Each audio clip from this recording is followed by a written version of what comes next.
This year is definitely giving Black celebrities who aren't from America finding out what happens when they disrespect Black American culture and Black American culture rejecting them so quickly. Tyla refusing to answer Charlamagne's question about race and looking back at her management team, who then says, yeah, we're not going to answer that. Don't ask questions like that.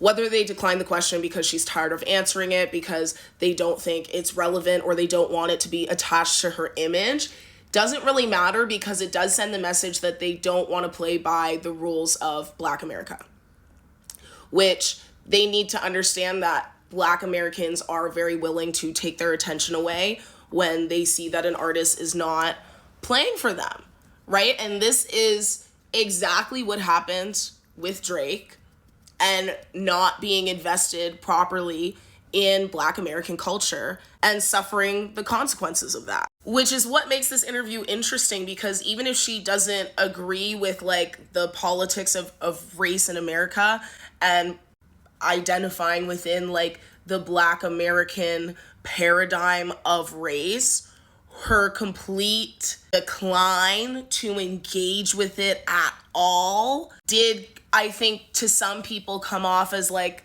a bit of a spit in the face, and just like, okay, if you're not gonna even act like you care to engage with that, a lot of people are like, then why would we support you? I've lived in America, I've lived in LA, and I've lived in Canada, different places in Ontario. There really is such a magic and such an individual distinction that comes with Black American culture. And like, it's a tangible difference, like as somebody who has lived in both places.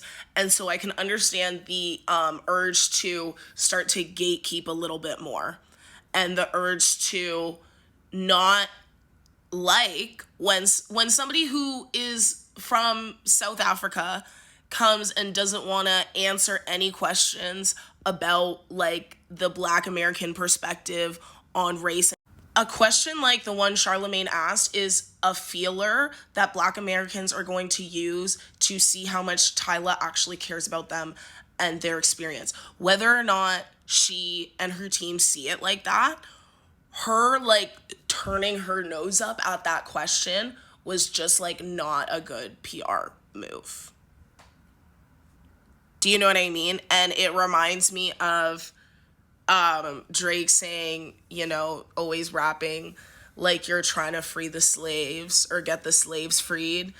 It's just gonna feel a little bit disrespectful. But again, I don't think everybody's gonna be upset with her. Like, some people are gonna totally get where she's coming from and her cultural background of that. I think even like Canadians are more prone to understand Tyla's perspective on this. But I do think that if you're trying to be validated by the culture, which, and again, the culture is its own thing, and it is American specifically, and like it originates from Black American culture. And I think that if you want the validation and like the signed approval from like the heartbeat of the culture, you do have to play by their rules a little bit, or at least act like you're willing to entertain and humor them.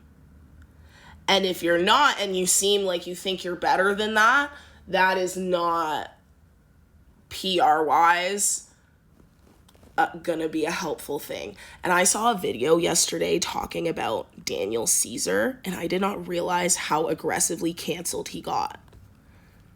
And that is the same thing that's just coming to my brain right now. And it's very funny because, again, when you show that you don't have respect for Black American culture, they will cancel you and take away their eyes. And that was what breathed life and air into your career. So that's a bad idea, bro.